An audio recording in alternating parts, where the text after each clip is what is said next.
You know, the world of English is a fun and exciting place to be. I'm so glad you could join us for another lesson.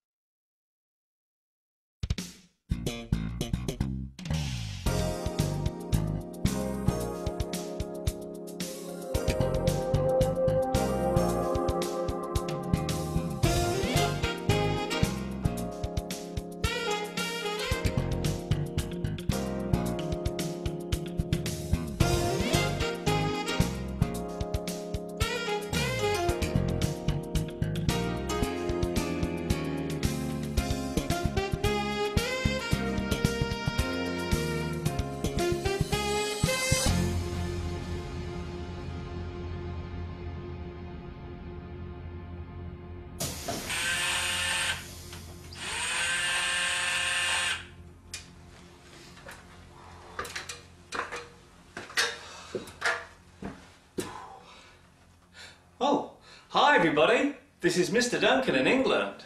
How are you today? Are you okay? I hope so.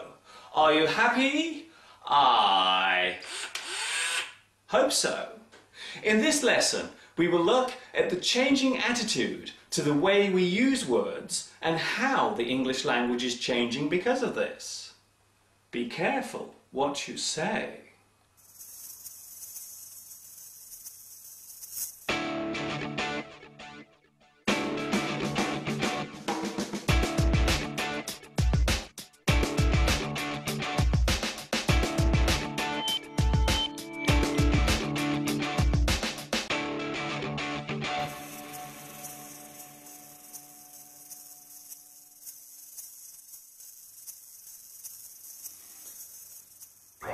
They say that the English language is very colourful and can be used in many interesting ways to describe things around us. However, over the past few years we have started to change some of these words because we feel that perhaps they may be rude or could cause offence to certain people. We call this change political correctness. Wow! So many nuts. Would you like one? Not bad. To be politically correct means to consider the impact of certain words on those people to whom the words relate. These groups are often those who have a disability, job titles that refer to gender, religion, or somebody's sexuality or ethnic background. Let's take a look at a simple example of political correctness. Ladies and gentlemen, this is your captain speaking. We are currently cruising at an altitude of 35,000 feet. Should you require any refreshments during the flight, one of our beautiful air hostesses will give you all the assistance you require. We do hope you enjoy your flight. Thank you. The title air hostess was given to females who work on board aircraft, serving food and drinks and giving assistance to the passengers. The male title was air steward. Some people thought that separating the two genders was unfair and gave a bad image to females who were in this profession. So instead, a new word was introduced that covered both sexes. So nowadays, we say cabin crew. This alteration has caused other changes too. These days, we do not use the title policeman and fireman. Instead, we now say police officer and firefighter. We have also changed words that relate to a person's physical appearance. We no longer use the words fat or tubby to describe a person who weighs too much. These days, we tend to use the words large or overweight. Here in the UK, we no longer use the word handicapped to describe a person who cannot walk or has to use a wheelchair.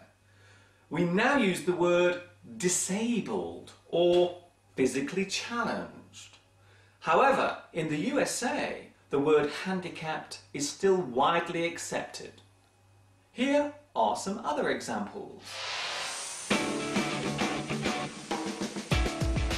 A person who is blind is now referred to as visually impaired. A person who is deaf is now hearing impaired. A person who cannot walk is now physically impaired. The word impair means weaken or damage. So by saying that something is impaired means that it is not complete or is not working fully. Perhaps the most controversial form of political correctness relates to ethnic and racial words, especially when we talk about people from African, Caribbean countries, or those who come from that particular ancestry. It is no longer acceptable to use the word coloured to describe a person of this particular descent. These days, the word black is the politically correct term. However, this has recently caused problems when we wanted to use the word black as a simile or metaphor.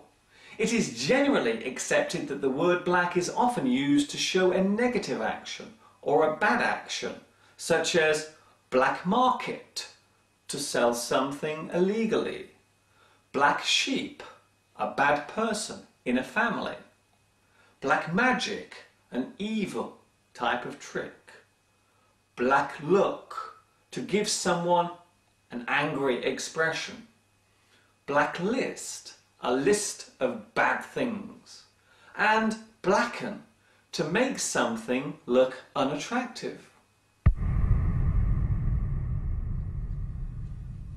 So these expressions have become less popular now, even though they do not in any way relate to the racial origin of a person. Another example of political correctness was the attempt to change the word blackboard to chalkboard.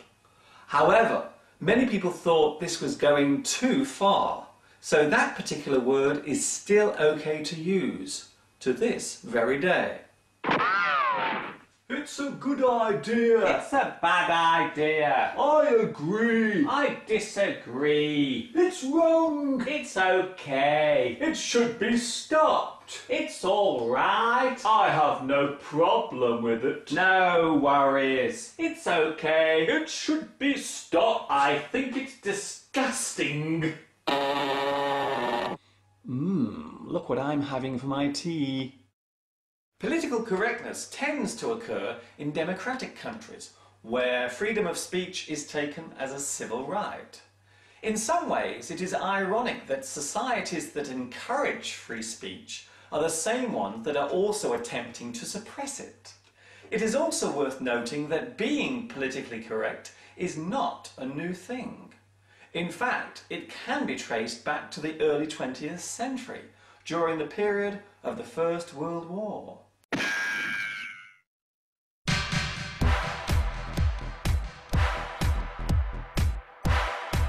There seems to be a big divide about how far we should go with political correctness. Some people believe it is a good thing and should be encouraged, while others believe that our freedom to speak has been taken away.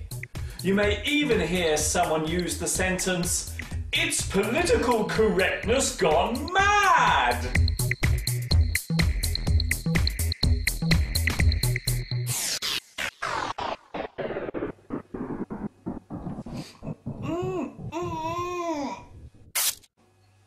Love it or hate it, it seems political correctness is around to stay. Generally, the thought behind it is a good one, and maybe we should try to encourage the positive use of words. But some people think we should be careful not to carry it too far, or allow it to get out of hand or out of control. It is yet another example of how the English language is constantly changing.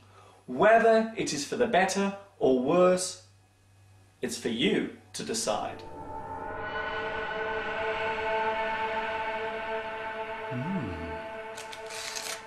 My favourite. Before I leave you today, I would like to say a special hello to my new friends watching in Bosnia and Herzegovina, China, Germany, Mexico, Saudi Arabia, and Venezuela. This is Mr. Duncan in England saying, watch your P's and Q's.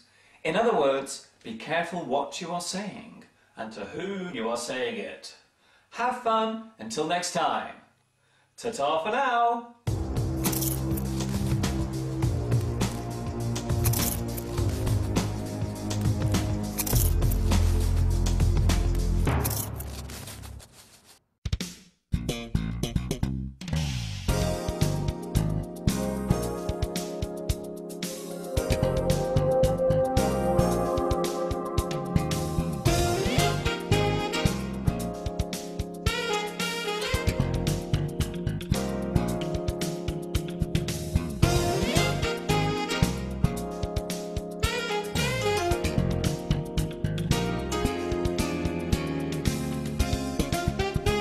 These leather trousers are so hot, I'm taking them off.